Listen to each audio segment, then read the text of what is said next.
જો આજે બને છે ઘરે રીંગણનો ઓળો, રીંગણનું ભરથું જે બધા કહેતા હોય. બહુ બધાને મેસેજ હતા કે આ રીંગણનો ઓળો કેવી રીતે બને છે તો બનાવો છો તમે, તો બતાવું આજે. જો આ ટાઈપના રીંગણ લેવાના મોટા અને થોડાક બ્લેક શેડ જેવા, એકદમ હાવ બ્લેક આવે છે જાંબલી જેવા એવા પણ લે, એ પણ વધારે આવે સારા.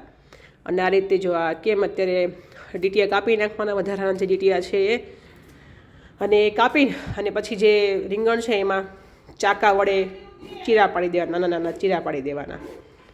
એટલે બફાય ત્યારે વરાળેમાંથી બહાર નીકળી જાય, આપણું રીંગણ સારું બફાઈ જાય. તો હવે રીંગણને શેકવા માટે મૂકી દે છે.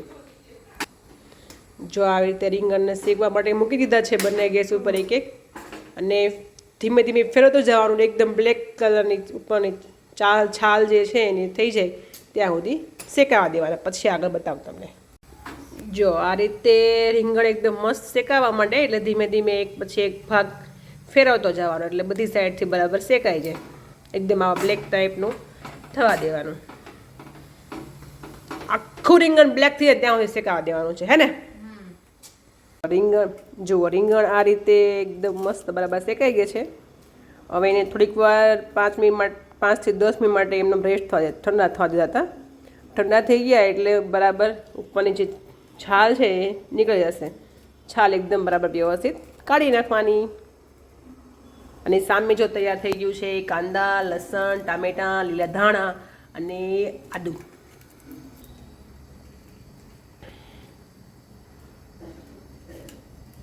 જો રીંગણ બરાબર શેકાઈ ગયું, ફોતરા ઉઘડી ગયા ઉપરની છાલ, પછી આ રીતે ધીમે ધીમે રીંગણને મેશ કરી નાખવાનું, એકદમ ચૂંદો કરી નાખવાનું છે ચમચા વડે.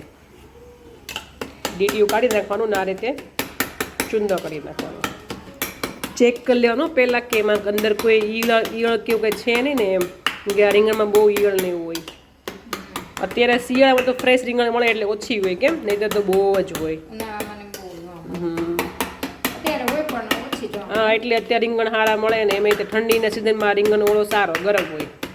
ઉનાળામાં આ બધું વધારે નહીં ખવાય. હવે રીંગણને વઘારવાની તૈયારી ચાલે છે. તો એક નાનું એવું લોયું લીધું છે, એમાં 2 પાવડા તેલ નાખવાનું રહેશે. તેલ ગરમ થાય પછી એમાં બધો વઘાર થશે. તેલ બરાબર ગરમ થઈ જાય એટલે વઘારમાં સૌથી પહેલાં રાઈ બરાબર તતરી જાય એટલે પછી એમાં નાખવાની છે હિંગ, પછી એમાં થોડી હળદર, ને પછી આ ઝીણા સમારેલા કાંદા, ડુંગળી, એને બરાબર પહેલાં સાંતળી લેવાનું.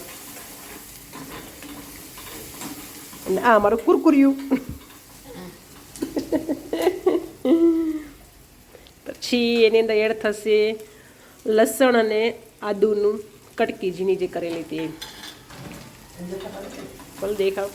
અને આ મારા બા ને એનું કુરકુરિયું. મમ્મ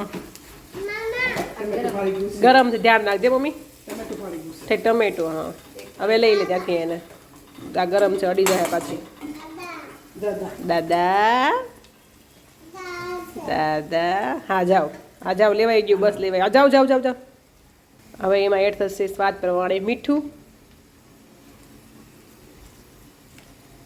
અમારો આટલો ઓળો છે એટલે મેં એટલું નાખ્યું. જેનો જેટલો ઓળો હોય એટલો. મેં જે 2 રીંગણ શેકેલા હતા એમાંથી એક જ રીંગણ બનાવ્યો છે, કેમ કે એક રીંગણનો છે ને એક કાંદા લસણ વગરનો બનશે. અરે વાહ, તું પણ બોલે. અરે કાંદા લસણ ચતળાઈ થાય બરાબર એટલે એડ થશે આ ટામેટાની કટકી ઝીણી ઝીણી. એને પણ બરાબર તોડવી દેવાની.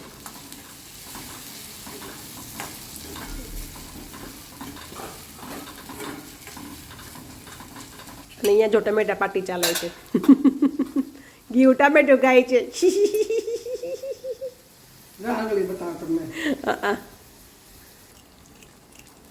બસ કાંદા ટમેટા બરાબર ચડી ગયા છે. હવે એમાં એડ થશે આ મોળું મરચું, જે ઝીણું સમારી નાનું એવું મોળું મરચું નાખ્યું છે. મોળું છે, તીખું નથી, ખાલી બસ સ્વાદ માટે. કાંદા, ટમેટા, લસણ અને મોળું મરચું જે નાખ્યું તે બધું બરાબર ચડી ગયું છે. હવે એમાં બધા થશે આ સ્પાઇસી મસાલા એડ, જેમાં આવશે ધાણા જીરું 1 ચમચી, ને સ્વાદ પ્રમાણે તમે જેટલું તીખું ખાતા હોય એટલું લાલ મરચું મેં અત્યારે 1 ચમચી નાખ્યું છે મોટી. તો વધારે તીખું ખાવું હોય તો વધારે નાખી શકાય. બરાબર મિક્સ થઈ જાય પછી મારે ગીવ બેન ડાન્સ જોવાનો. ગીવ બેન તમે ડાન્સ કરો છો?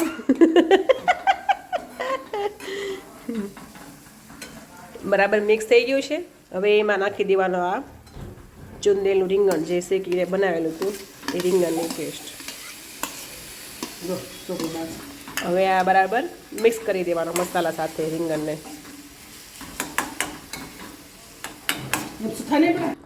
જો રીંગણ એકદમ બરાબર મિક્સ થઈ ગયું છે મસાલા સાથે.